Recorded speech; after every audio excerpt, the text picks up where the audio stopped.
Nutnfancy, he only reviews tactical gear. Not true. Dudes, if I find some gear that I think would fit good in your everyday carry system, maybe your outdoor systems, I'll put it at the top of the list, or at least on the list, and try to knock out a review.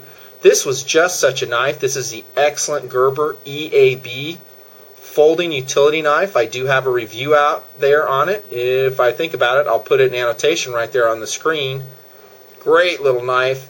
One of the reasons I loved it so much, and still do love it, I use it a lot, is because it's so portable. Lightweight, folds to almost nothing in its size. Very compact, has a functional clip on it, solid locking mechanism as it folds open, and more importantly, unlike a lot of other folding utility knife designs that take these utility blades, it really retains that blade well with a screw. You can't see it on this picture, a screw on the other side.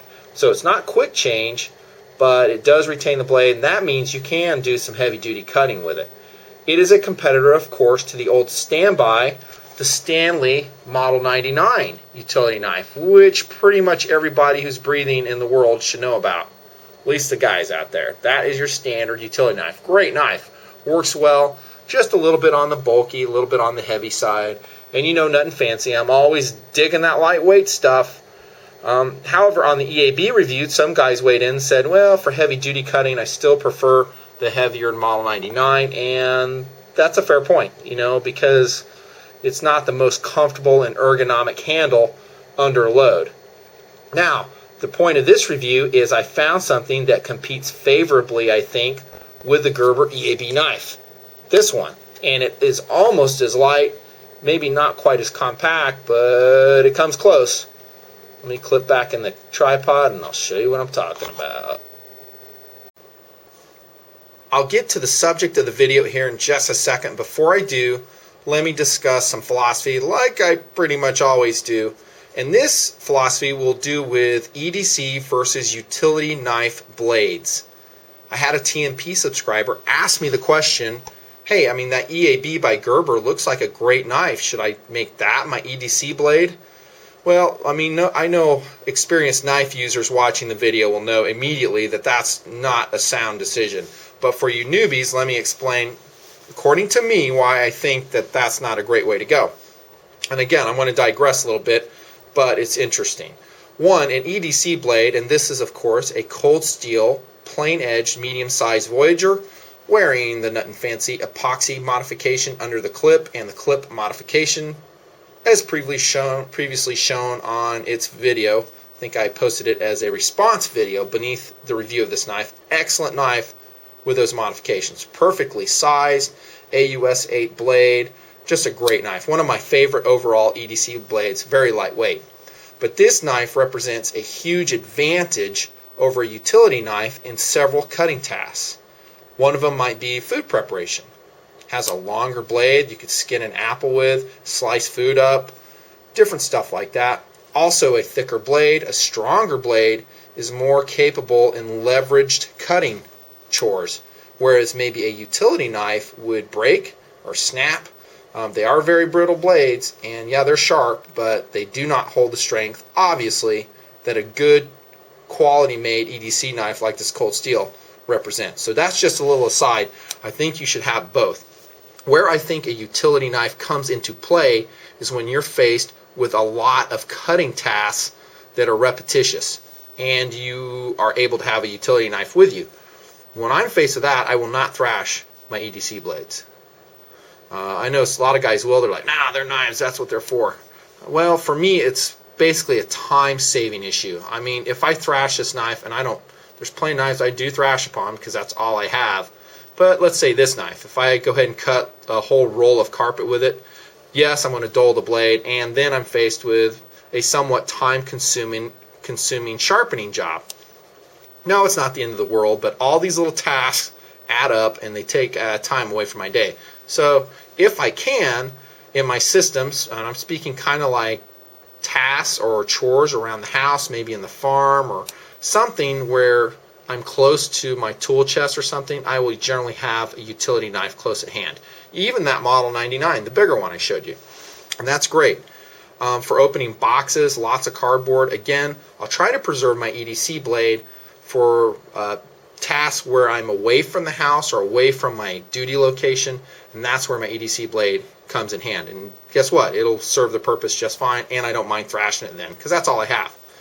But if you can take a utility knife with you, rock on. And that gets us to the subject of this video.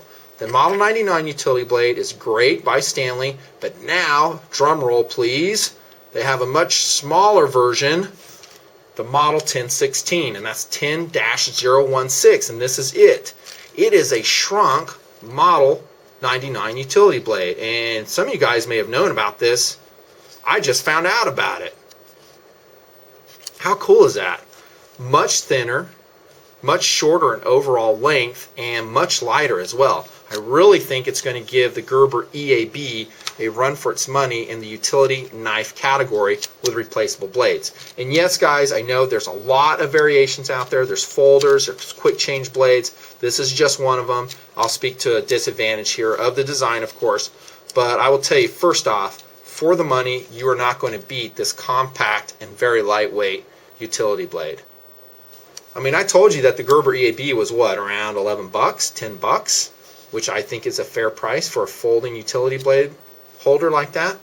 Guess what? This one is a mere $2. That's right, Walmart, $1.88 for the Stanley Model 10-016. Dudes, that's like almost free.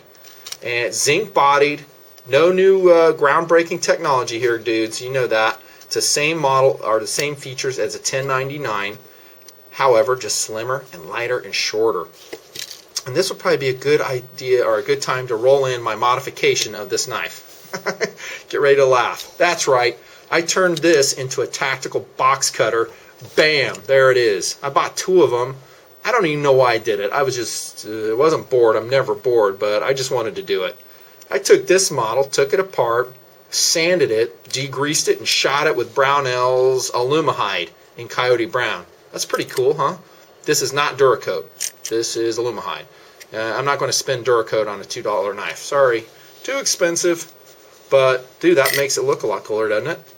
Sure enough. Anyways, for you guys that don't know about this knife, let me explain the technology. It'll take just like a minute or so. And here's a disadvantage of the design, and you guys know this who know it. You have to screw it, unscrew the screw to take it apart.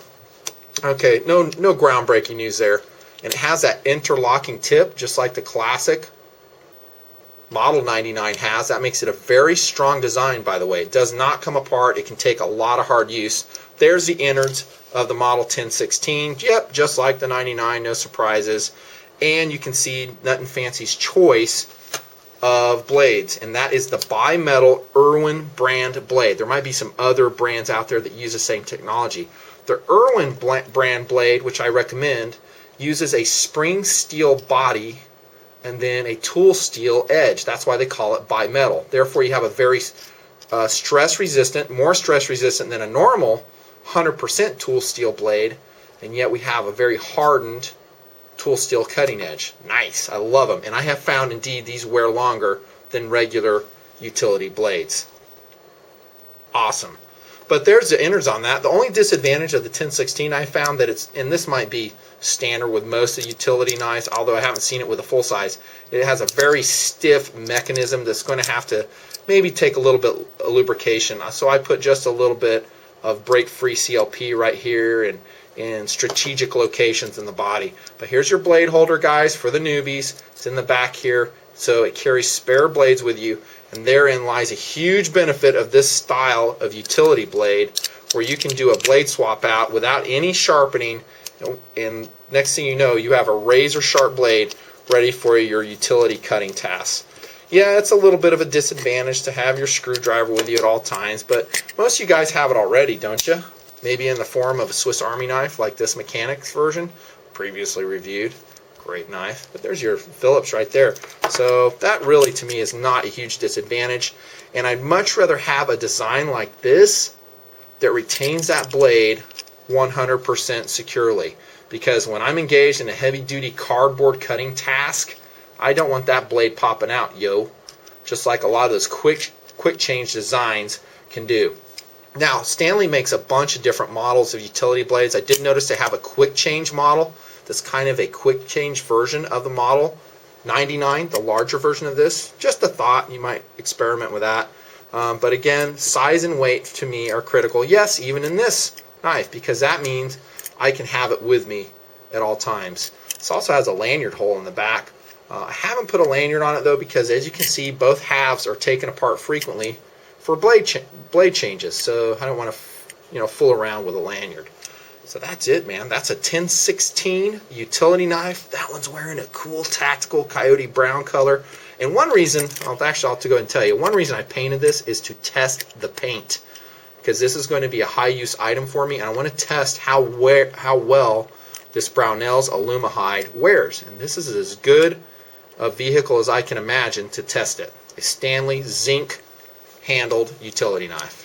Dudes, awesome. $2 utility knife. Very lightweight, super strong, and guys who are criticizing ergonomics of the EAB, I think you'll like this one. Feels good in hand, and you can put some leverage on it for like carpet cutting tasks and whatnot. I still don't think it replaces a good EDC blade like the Cold Steel Voyager medium size. However, for $2, it will save your blade, and it's so small and lightweight, you really pretty much should have that on your person at all times. Nutnfancy signing off. Quick utility knife blade, and look at that, less than 10 minutes. Out.